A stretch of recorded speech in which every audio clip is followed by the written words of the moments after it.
দেহ আজ না হয় কাল, কাল না হয় পরশু সবারই পরিত্যাগ করিতে হবে। এ দেহ পুড়লে চাই হবে, মাটির নিচে পুঁতে দিলে পোকায় ধরবে। তাই এ দেহের কোনো মূল্য নাই।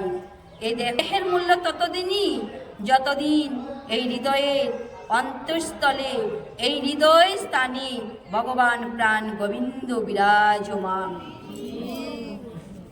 হরে হরে কৃষ্ণ হরে কৃষ্ণ কৃষ্ণ কৃষ্ণ হরে হরে, হরে রাম হরে রাম, রাম রাম হরে হরে। পাপ পাপ করি মব, পাপ আত্মা পাপ সম্ভব, ত্রাহি মম পুণ্ডরীকাক্ষ সর্ব পাপ গুরু। হে দয়াময় দয়ালু তুমি, তোমার শ্রীচরণে প্রণাম করি। সকলে হৃদয়ে স্থিত পাপে কৃপা করি হরণ করি।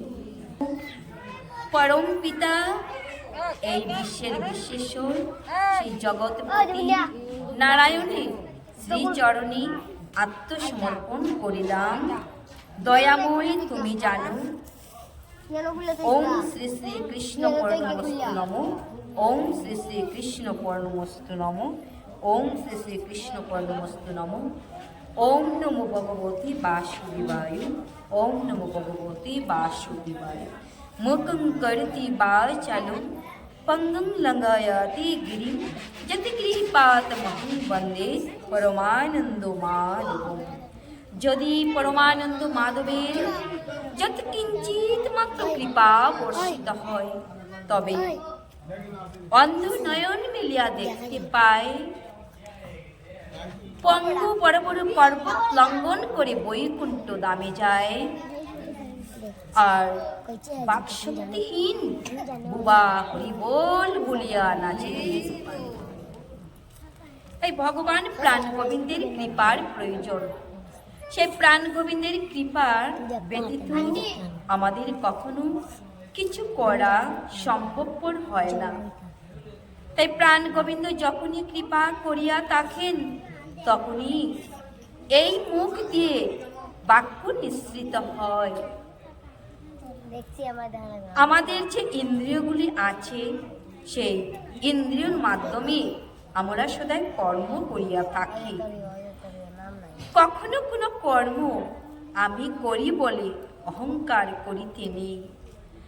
আমরা যখনই যা কিছু করি না কেন, সব কিছু ইন্দ্রিয়ের মাধ্যমে করিয়া থাকি।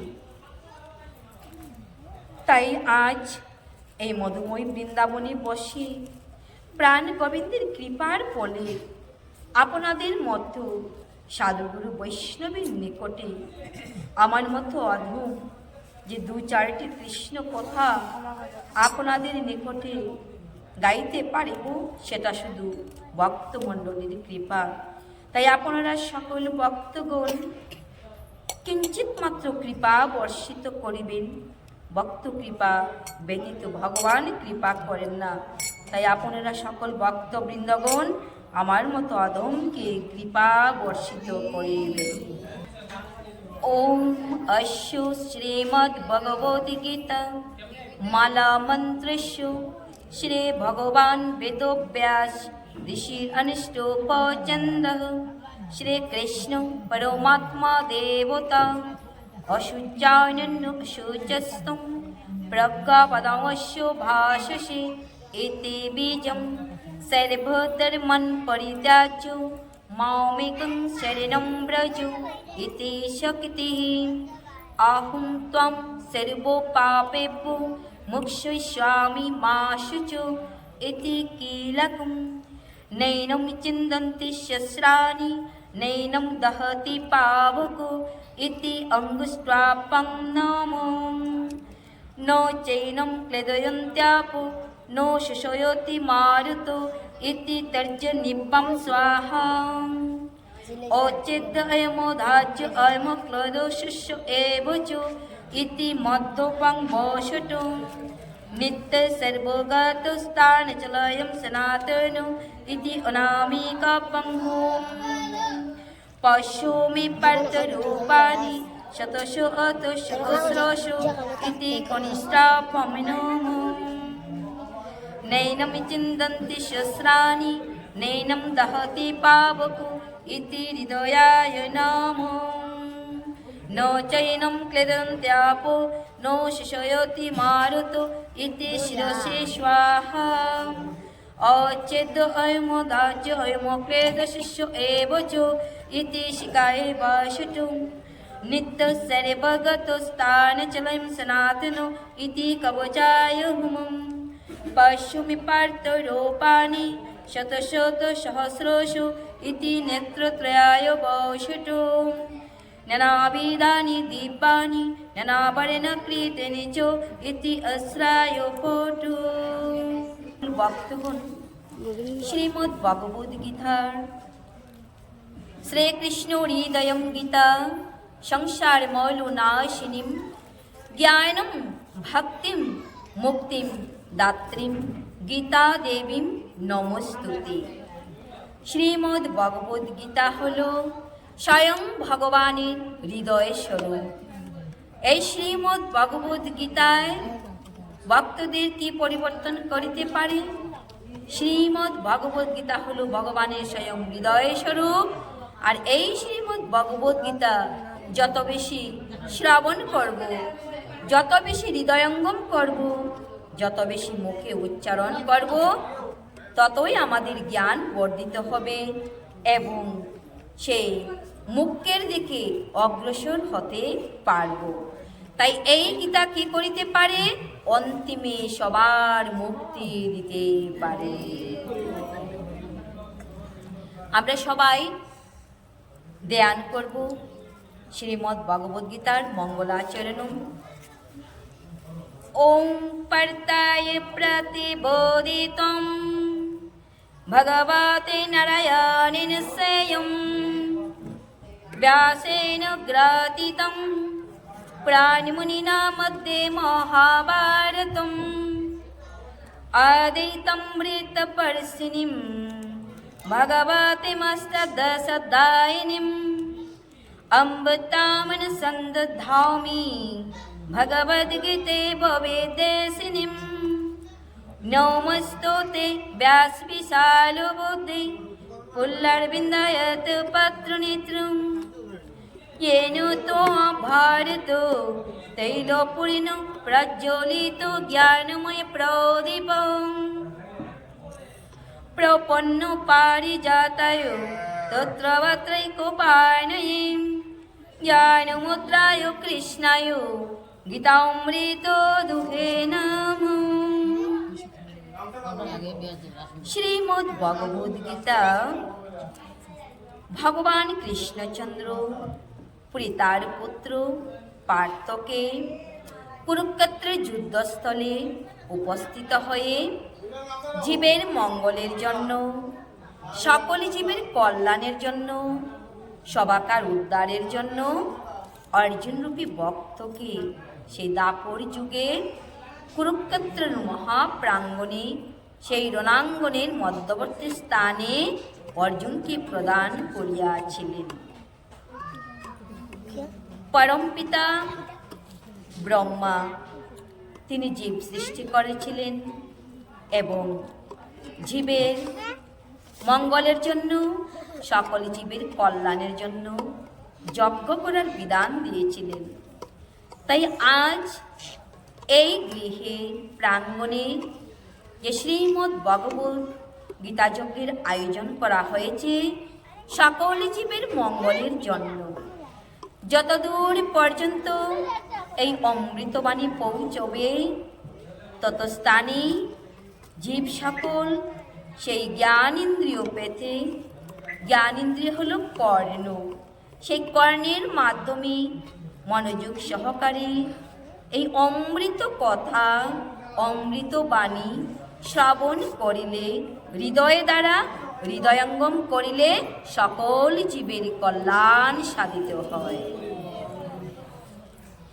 আধৈতামৃত বর্ষিণীম ভগবতীমষ্টাদশাধ্যায়িনীম।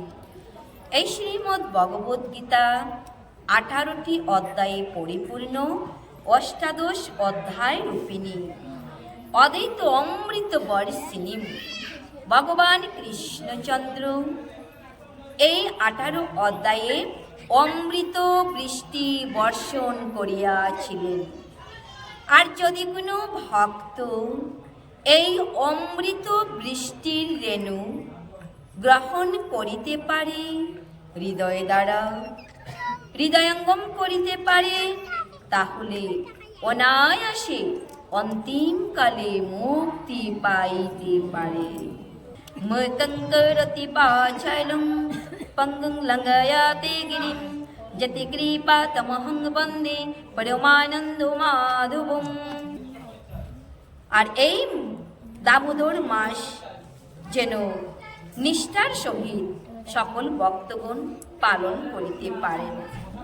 কিছু 11 মাস পর্যন্ত যাই কিছু আহার গ্রহণ করে না কেন, এই একটি মাস যদি নিষ্ঠার সহিত পালন করিতে পারি, তাহলে ভগবান কৃষ্ণচন্দ্র অতীব খুশি হয় এবং আনন্দিত হয়। আর আনন্দিত হয়ে সকল ভক্তগণকে আশীর্বাদ প্রদান করে। হরে কৃষ্ণ।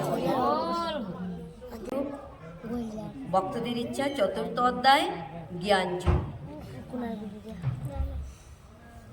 শ্রী ভগবান উবাচ ইমং বিবস্বতে যুগম প্রত্যবায়নমাব্যয়ম বিবস্বান ময়নবে প্রাহু মনোরেকাকব্রবিত। পরমেশ্বর ভগবান শ্রীকৃষ্ণ বললেন, আমি পূর্বে সূর্যদেব বিবস্বানকে এই অব্যয় নিষ্কাম কর্মসাধ্য জ্ঞানযোগ বলেছিলাম। সূর্য তা মানব জাতির জনক মনুকে বলেছিলেন এবং মনু তা ইক্ষ্বাকুকে বলেছিলেন। প্রথম ভগবান বলছে অর্জুনকে, পরমেশ্বর যিনি পরম, এই জগতের পরম ধন, তিনি পরমেশ্বর যিনি পরম ঈশ্বর, পরম যুগ ঈশ্বর, তিনি পরমেশ্বর। পরমেশ্বর ভগবান শ্রীকৃষ্ণ অর্জুনকে বললেন, হে অর্জুন, আমি অনেক পূর্বে সূর্যদেব বিবস্বানকে বলেছিলাম। অর্জুনকে কি বলছে? যে আমি অনেক পূর্বে সূর্যদেবকে বলেছিলাম। এই নিষ্কাম কর্মসাধ্য জ্ঞান যুগের কথা। আর সূর্যদেব তা বলেছিল মানব জাতির জনক। জনক শব্দের অর্থ হলো পিতা। মানব জাতির পিতা বা মানব জাতির জনক হলো মনু রাজা। এই মানব জাতির মাতা হলো শতরূপা দেবী। তাই মনু সকল মানব জাতির পিতা, সেই মনুকে আমি, সূর্যদেব বলেছিল সেই মনুকে, আর মনু বলেছিল ইক্ষ্বাকু রাজাকে। এইভাবে গুরু পরম্পরা ধারায় বংশানুক্রমিকভাবে আজ আমাদের নিকট তা এসে পৌঁছেছে। ত্রেতা যুগের প্রারম্ভে বিবস্বান মনুকে ভগবত তত্ত্বজ্ঞান দান করেন। সত্য, ত্রেতা, দাপর, কলি। ত্রেতা যুগের প্রারম্ভে, প্রারম্ভে কথার অর্থ হলো শুরুতে বা আরম্ভে, বিবস্বান মনুকে ভগবত তত্ত্বজ্ঞান দান করেন। সূর্য কাকে পড়ে দেন? সেই মনুকে। কখন দেন? ত্রেতা যুগের প্রারম্ভে। মানব সমাজের পিতা মনু এই জ্ঞান তার পুত্র শশাগরা পৃথিবীর অধীশ্বর রঘুবংশের জনক ইক্ষ্বাকুকে দান করেন। সুতরাং ভগবদ্গীতা মহারাজ ইক্কাকুর সময় থেকে এই মানব সমাজে বর্তমান ছিল, আজও আছে।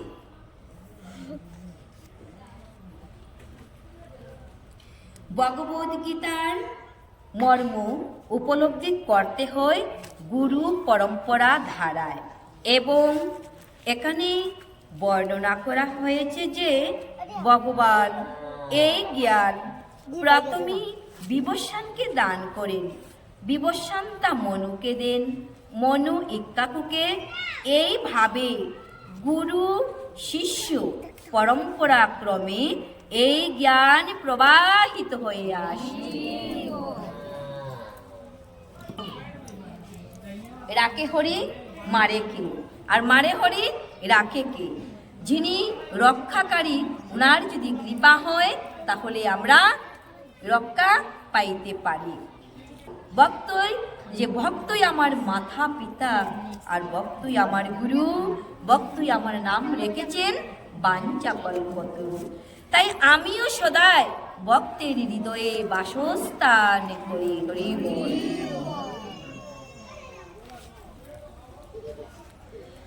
अर्जुन उवाच अपरं भवतु जन्म परं जन्म विवस्वात् कथम् एतत् विजानीयं तमाधो प्रक्तं वानिति। অর্জুন বললেন, সূর্যদেব, বিবস্বানের জন্ম হয়েছিল তোমার অনেক পূর্বে। অর্জুন ভগবানকে কি বলল? যে হে কৃষ্ণ, সূর্যদেবের জন্ম অনেক পূর্ব হয়েছে, অনেক আগে হয়েছে, তাহলে তুমি কেমন করে সূর্যদেবকে সেই জ্ঞানের কথা বললে? কেমন করে বললে? কারণ অর্জুন বুঝতে পেরে উঠছিলেন না যে তিনিই হলেন এই বিশ্ব জগতের পিতা। তাই তিনি সূর্যদেবকে সৃষ্টি করেছেন, তিনি হলো অনাদির আদি মূল কারণ।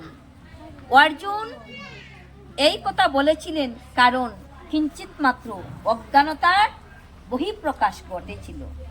অর্জুন কি জানতেন না তিনি এই জগতের পিতা? অবশ্যই জানতেন। মোহবশত আমার করে যে এই যুদ্ধস্থলে যারা আসিয়াছে যুদ্ধ করার জন্য, সবাই আমার পুত্র, আমার পিতা, আমার পিতামহ, আমার গুরুদেব, আমার ভাতৃষ্পুত্র, আমার বাগ্মী, সবাই আমার। এই আমার করিতে করিতে মোহগ্রস্ত হয়ে পড়েছিল, মায়ায় আশ্বস্ত হয়ে পড়েছিল। তাই অর্জুনের সেই মোহ দূরীকরণ করার জন্য ভগবান প্রাণ গোবিন্দ এই শ্রীমদ্ ভগবদ্ গীতার জ্ঞান প্রদান করেছিলেন।